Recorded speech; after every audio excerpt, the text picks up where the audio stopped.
October మాసం పంటలు పండుతున్న కాలం. పొలాల మధ్యగా నడుస్తూ వెళ్ళిన పసుపు పూల వాసన గాలిలో తేలుతోంది. దూరంలో పల్లెలో వాన మబ్బులు కమ్ముతున్నాయి. పగటివేళ చలిగాలి మెల్లగా వీచి పక్షుల కిలకిలలు కలిపి ఒక సుందరమైన వాతావరణం సృష్టించాయి.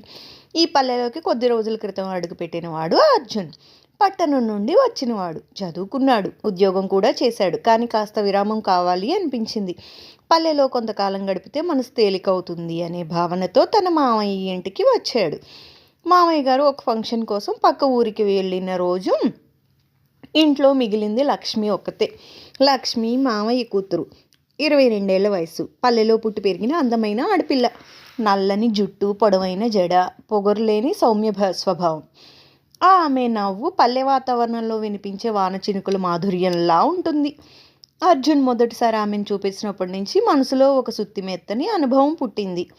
కానీ ఎవ్వరికీ చెప్పలేదు. ఆ రోజు సాయంత్రం ఆకాశంలో మబ్బులు నల్లగా కమ్ముకున్నాయి. మెరుపులు చెమక్మని వెలిగాయి. కాసేపట్లో వాన మొదలైంది.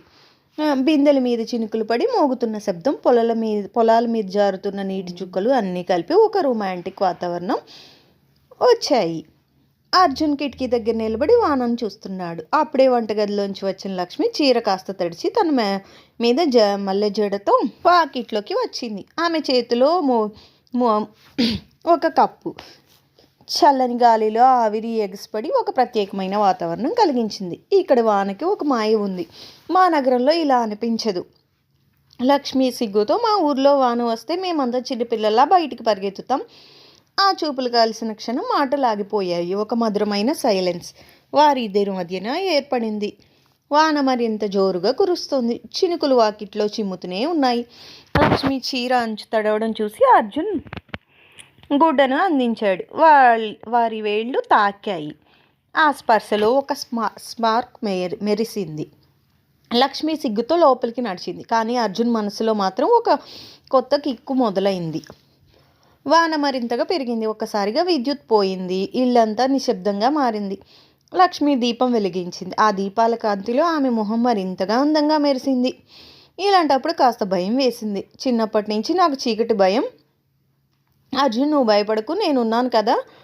ఆ మాటలు ఆమె గుండెల్లో ఒక నమ్మకం కల్పించాయి. కాసేపటికి లక్ష్మి కాఫీ చేసింది. గాలిలో కాఫీ వాసన వ్యాపించింది. ఆమె కప్పు అందించగా వారి చేతులు మళ్ళీ తాకాయి. ఈసారి వారు ఒకరినొకరు చూసుకుని నవ్వుకున్నారు. ఆ నవ్వులోనే ఒక అద్భుతమైన రహస్యం దాగి ఉంది. గాలి ఒక్కసారిగా బలంగా వీచి దీపం మసకబారింది. భయంతో లక్ష్మి దగ్గరికి వచ్చింది. అర్జున్ ఆమె భుజాన్ని తాకి, భయపడకు అన్నాడు.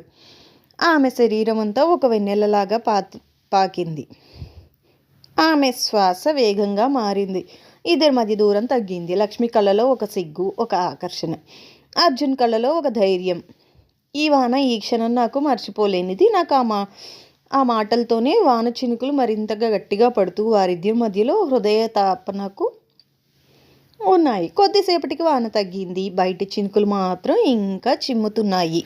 ఇద్దరు వాకిట్లో కూర్చుని పొలాల మీద ఏర్పడిన నీటి గుంటలను చూస్తున్నారు. ఆ ప్రశాంతతలో వారిద్దరి మధ్య మాటలు తగ్గిన మనసులు మాత్రం గట్టిగా కలిశాయి. లక్ష్మి తన తలని కాసేపు అర్జున్ భుజం మీద ఉంచింది. అర్జున్ తన చేయిని ఆమె చుట్టూ వేశాడు. ఆ క్షణం గ్రామం, వాన, గాలి అన్నీ సాక్షిగా నిలిచాయి. ఉదయం సూర్యుడు వెలిగాడు. వాన వాసన ఇంకా గాలిలో ఉంది.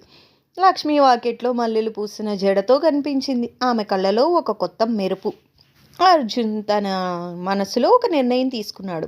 ఈ అనుబంధం కేవలం ఒక రాత్రి వానలో పుట్టినది కాదు. ఇది భవిష్యత్తులో మరింత బలపడే బంధం. ఆ రోజు నుండి వారి ప్రతి చూపు, ప్రతి నవ్వు ఒక కొత్త ప్రేమ కథకు ఆరంభమైంది. వానలో మొదలైన అనుబంధం, పల్లెగాలి, వాన చినుకులు, దీపాల కాంతి, ఇద్దరి హృదయాలు ఆకర్షణ ఇవన్నీ కలిసి ఈ కథకు సాక్ష్యమయ్యాయి. ఇది కేవలం ఒక వానరాత్రి కాదు. ఇది రెండు మనసుల కలయికకు ఒక కొత్త ప్రయాణానికి ఆరంభం. ఓకే ఫ్రెండ్స్, ఇది ఈరోజు వీడియో. నా వీడియో కనుక నచ్చినట్లయితే ప్లీజ్ లైక్ చేయండి, షేర్ చేయండి. మరెన్నో వీడియోస్ కోసం సబ్స్క్రైబ్ చేసుకోండి. Thank you for watching. Bye.